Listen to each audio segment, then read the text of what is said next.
Hello everyone, कैसे हो आप सभी। इससे पहले आपने वीडियो देखी थी, इंट्रोडक्शन था जिसमें कि हम क्या क्या कराएंगे, क्या क्या इसमें कवर करेंगे। तो आज हमारा फर्स्ट टॉपिक है प्राचीन भारत का इतिहास। भारत की हिस्ट्री का जो भी है, प्राचीन भारत का इतिहास हमारा टॉपिक है। तो उसमें हमारा पहला टॉपिक क्या है, सिंधु या हड़प्पा सभ्यता। इसमें हम ज़्यादातर वन लाइनर क्वेश्चंस कवर करेंगे, क्योंकि वन लाइनर की वजह से हम ज़्यादा कवर कर पाएंगे। और इसमें एक दो क्वेश्चंस हैं, मैंने आपको बताया था 25,000 के करीब क्वेश्चंस हैं इसमें। तो अगर MCQs करेंगे तो बहुत टाइम लग जाएगा, कर नहीं पाएंगे। इसलिए वन लाइनर क्वेश्चन हम स्टार्ट करते हैं आज से। तो हमारा पहला क्वेश्चन क्या है, हड़प्पा सभ्यता का सर्वाधिक मान्यता प्राप्त काल है, कब से कब तक का माना जाता है। मतलब ये 2500 ईसा पूर्व से लेकर 1750 ईसा पूर्व तक का माना जाता है। कई है जिसमें जो हमारे खोज करते हैं उन्होंने कई जो टाइम बताए हैं, बट जो मेन माना जाता है वो 2500 से लेकर 1750 तक माना जाता है। नेक्स्ट क्वेश्चन हमारा, सिंधु घाटी की सभ्यता में घोड़े के अवशेष कहाँ से मिले हैं। देखो, सिंधु सभ्यता है जिसमें कौन कौन से अवशेष किस किस चीज़ के और कहाँ से मिले, वो सारी चीज़ें हमें बताई गई हैं। तो हमें वो क्वेश्चंस के हिसाब से काफ़ी इम्पोर्टेंट मानी जाते हैं, इसलिए ये करनी पड़ेंगी हमें। तो घोड़े के जो अवशेष हैं वो कहाँ से मिले हैं, सुरकोटडा से। नेक्स्ट क्वेश्चन है, सिंधु घाटी स्थल कालीबंगन किस प्रदेश में है। जो कालीबंगन सिंधु घाटी का स्थल है वो कहाँ है, राजस्थान में। कौन सी जगह है, राजस्थान में।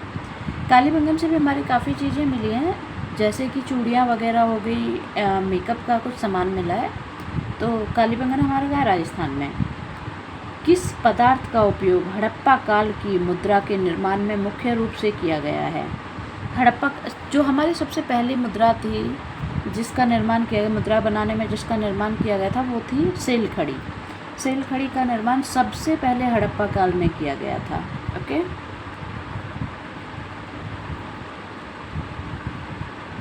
नेक्स्ट क्वेश्चन है, हड़प्पा सभ्यता किस युग की थी। कांस्य युगीन सभ्यता थी। देखिए, हड़प्पा सभ्यता भी कह सकते हैं इसे और कांस्य युगीन सभ्यता भी कह सकते हैं इसे, क्योंकि हमें सबसे पहले जिस धातु की खोज हुई थी वो कांस्य की धातु थी। कांस्य जो थे, कांसा जो धातु थी वो मिली थी, तो इसलिए इसे कांस्य युगीन सभ्यता भी माना जाता है। सिंधु घाटी सभ्यता के लोगों का मुख्य व्यवसाय क्या था। सिंधु घाटी के लोग क्या करते थे, युद्ध करते थे या फिर कोई बिजनेस करते थे, क्या करते थे। तो सबसे मुख्य जो व्यवसाय माना जाता है वो व्यापार माना जाता है। हड़प्पा सभ्यता के निवासी थे, कैसे थे। देखिए, आपने पहले ही पढ़ चुका होगा कि हड़प्पा सभ्यता कैसी थी। नगरीय सभ्यता मानी जाती है, तो शहरी सभ्यता थी। कैसी, शहरी। सिंधु सभ्यता के घर किससे बनाए गए थे। पहले मिट्टी के भी घर होते थे, ईंटों के भी होते थे। तो सिंधु घाटी के जो घर थे वो ईंटों के बनाए गए थे। किससे, ईंटों से। हड़प्पावासी किस वस्तु के उत्पादन में सर्वप्रथम थे। कपास के। हड़प्पा में जो सर्वाधिक उत्पादन किया जाता था जिस वस्तु का, वो थी कपास। हड़प्पा सभ्यता का सर्वप्रथम खोजकर्ता कौन था। देखिए, हड़प्पा सभ्यता की सबसे पहले खोज किसने की थी, दयाराम साहनी ने की थी। इसमें कुछ प्लेस हैं और उनके खोज करते हैं, उन्हें थोड़ा सा अगर एग्जाम के व्यू से देख लेंगे तो सही रहेगा, क्योंकि ये चीज़ें आ जाती हैं। नेक्स्ट क्वेश्चन है, सिंधु सभ्यता का पत्तन नगर यानी बंदरगाह कौन सा था। लोथल। देखिए, लोथल कहाँ है, गुजरात में माना जाता है। गुजरात में लोथल भागीरथी नदी के किनारे माना जाता है, और यह बंदरगाह जो सिंधु घाटी सभ्यता का सबसे बड़ा बंदरगाह माना जाता था।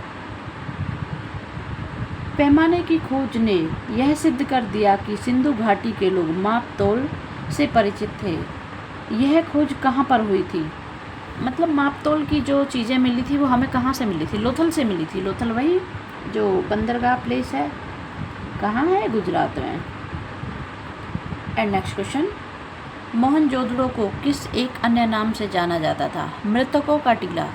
मोहनजोदड़ो में मृतकों के बहुत सारे टीले मिले थे, तो इसका जो उपनाम रख दिया गया था वो मृतकों का टीला ही रख दिया गया था। ओके, हड़प्पा सभ्यता का प्रचलित नाम क्या था। मैंने सबसे पहले आपको बताया था, इसे हड़प्पा सभ्यता भी कहते हैं, इसे सिंधु घाटी सभ्यता भी कहते हैं। क्यों कहा जाता है इसे सिंधु घाटी सभ्यता? क्योंकि ये सिंधु नदी के आसपास के ज़्यादा क्षेत्रों में मिली थी, इसलिए इसे सिंधु घाटी सभ्यता भी कहा जाता है। और हड़प्पा सभ्यता इसका नाम क्यों? क्योंकि सबसे पहले इसमें जो हड़प्पा नामक प्लेस मिला था, उसी की वजह से इसका नाम हड़प्पा सभ्यता रख दिया गया। कपास का उत्पादन सर्वप्रथम सिंधु क्षेत्र में हुआ, जिसे ग्रीक या यूनान के लोगों ने किस नाम से पुकारा? सिंडन को ही कपास कहा जाता था ग्रीक या यूनान में। तो जो हड़प्पावासी थे इसे सिंडन के नाम से ज़्यादा जानते थे। सिंधु घाटी सभ्यता जानी जाती थी, क्या जानी जाती है? अपने नगर नियोजन के लिए। देखिए, नगर नियोजन आपने थ्योरी शायद पढ़ रखी हो या नहीं भी पढ़ रखी हो, मुझे नहीं पता, बट फिर भी नगर नियोजन का मतलब क्या है कि सिंधु घाटी में कैसे मकान बने हुए थे, किस तरह के गलियारे थे, किस तरह की नदी नालियाँ थी।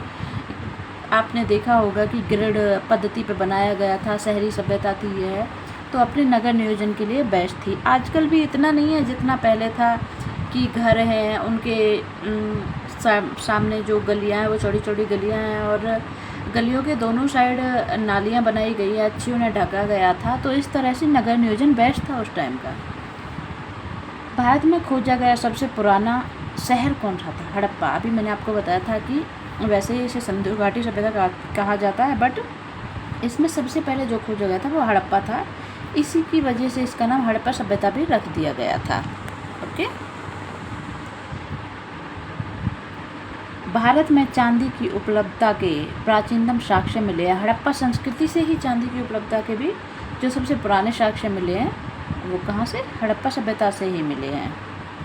हड़प्पा सभ्यता संस्कृति बात एक ही है, सभ्यता में संस्कृति में थोड़ा फ़र्क है, वो थ्योरी के अकॉर्डिंग पता चलेगा। हड़प्पा में एक उन्नत जल प्रबंधन प्रणाली का पता चलता है। सबसे बेस्ट जो जल प्रबंधन प्रणाली थी, नदी नालियाँ, कैसे नालियाँ निकाली गई हैं, किस तरह से घरों से पानी ऊपर छतों पे ले जाया जाता था, तो ये सारी चीज़ें हमें कहाँ से मिली हैं? धौलावीरा से मिली हैं। हड़प्पा सभ्यता की खोज किस वर्ष हुई थी? 1921 में। अभी क्वेश्चन आया था इससे पहले कि हड़प्पा सभ्यता की खोज किसने की थी? दयाराम साहनी ने। तो किस वर्ष की थी? 1921 में। हड़प्पा के मिट्टी के बर्तनों पर सामान्यतः किस रंग का उपयोग किया गया था? लाल रंग का उपयोग किया गया था।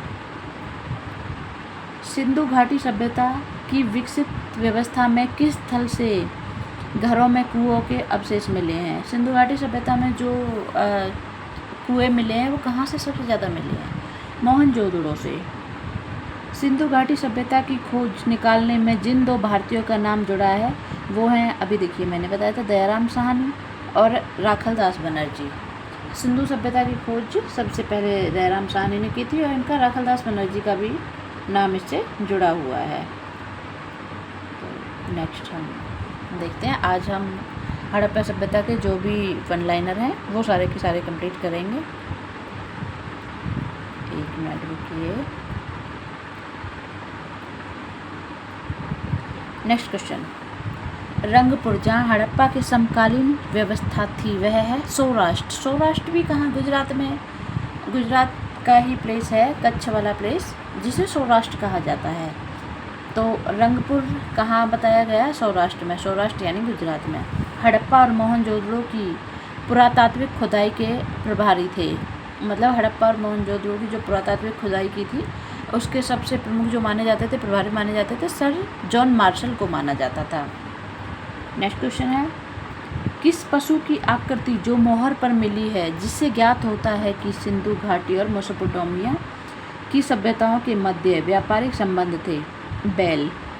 बैल की आकृति सिंधु घाटी की जो वो थी, मोहरें थी, उन पर मिली हैं, जिससे पता चलता है हमें कि सिंधु घाटी और मेसोपोटामिया की सभ्यता, ये मतलब इनके बीच में व्यापारिक लेन देन होता था। नेक्स्ट क्वेश्चन है, हड़प्पा के लोगों की सामाजिक पद्धति कैसी थी? उचित समतावादी थी। हड़प्पा के जो लोग थे वो उचित समतावादी थे। हड़प्पा सभ्यता के अंतर्गत हल से जोते गए खेत के साक्ष्य कहाँ से मिले हैं?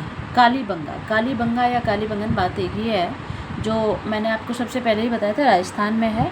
तो यहाँ से क्या जुते हुए खेत मिले हैं। वैसे राजस्थान सूखा हुआ प्रदेश है, बट वो अभी है, उस टाइम पे नहीं था। तो वहाँ खेतों के साक्ष्य मिले हैं, वहाँ काफ़ी उपज भी होती थी। तो हमारा कौन सी जगह है यह स्थल? कालीबंगन, राजस्थान में। सैंधव सभ्यता की ईंटों का अलंकरण किस स्थान से मिला है? सैंधव सभ्यता में जो ईंटों का अलंकरण किया जाता था, सजाई जाती थी, वो कहाँ पर था? वो भी कालीबंगा में ही था। कालीबंगा या कालीबंगा राजस्थान में ही था। मोहनजोदड़ो कहाँ स्थित है? सिंध प्रदेश में। सिंध कहाँ है? पाकिस्तान में।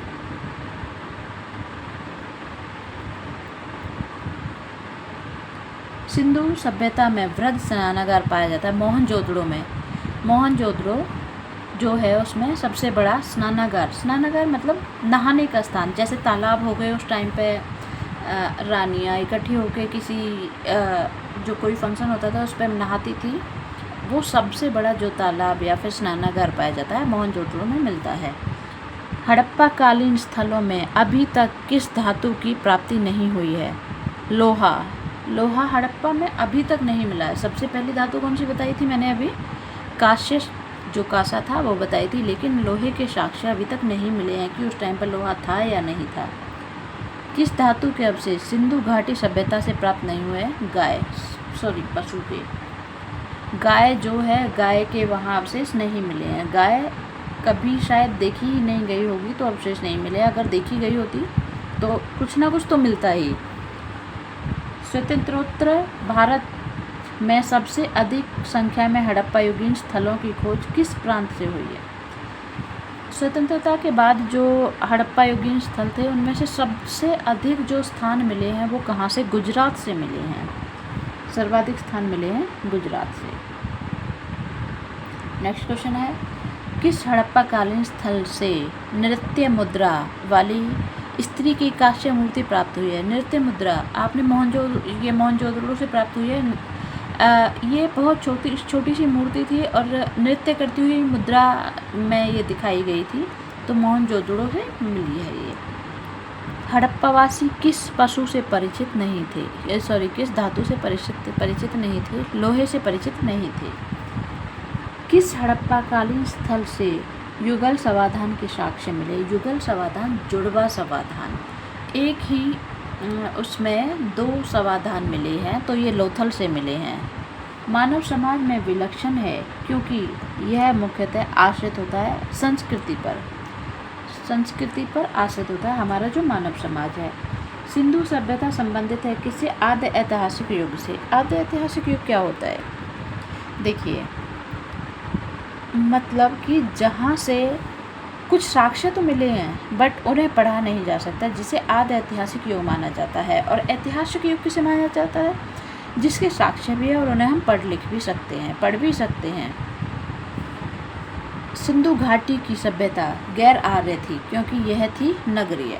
देखिए, आर्य लोग जो थे वो गांव में बसते थे और जो गैर आर्य लोग थे वो नगरों में बसते थे।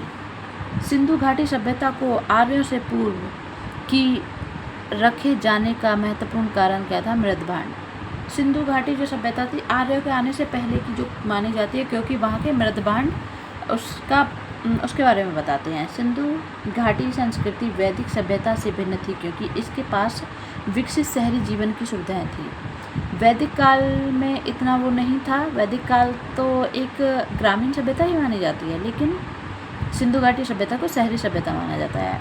हड़प्पा संस्कृति की जानकारी के मुख्य स्रोत पुरातात्विक खुदाई से। देखिए, यहाँ से कुछ लिखे हुए साक्ष्य भी मिले हैं बट उन्हें पढ़ा अभी तक नहीं गया है। लेकिन कुछ लोगों का मानना है कि ये कुछ द्रविड़ जैसी लैंग्वेज थी, तो द्रविड़ भी माना जाता है, बट ये प्रूफ नहीं हुआ है अभी कि हाँ इसे द्रविड़ माना जाता है, और नॉर्मली ना ही अच्छे से इसे पढ़ा गया अभी तक। तो पुरातात्विक खुदाई से जो साक्ष्य मिले उसी के अकॉर्डिंग हड़प्पा सभ्यता का अनुमान लगाया गया है। सिंधु घाटी के निवासियों की सभ्यता को जानने का मूल स्रोत वहाँ पाए गए क्या है? अभी मैंने बताया था पुरातात्विक खुदाई से मिले हैं, तो वो क्या क्या चीज़ें मिली हैं, किस किस से हम सिंधु घाटी के बारे में जान सकते हैं। बर्तन हो गए, वहाँ पर किस तरह के बर्तन थे। लाल मृदभांड जो थे, मैंने बताया था अभी, मिट्टी के बर्तन मृदभांड बोला जाता है जिन्हें। एंड जेवर, ज्वेलरी वगैरह, हथियार और औजार, ये किस किस तरह के मिले उसे हम पता लगा सकते हैं कि सिंधु घाटी सभ्यता कैसी थी। और कुछ मकानों के भी अवशेष मिले हैं, तो उससे भी हम देख सकते हैं कि किस तरह के घर थे।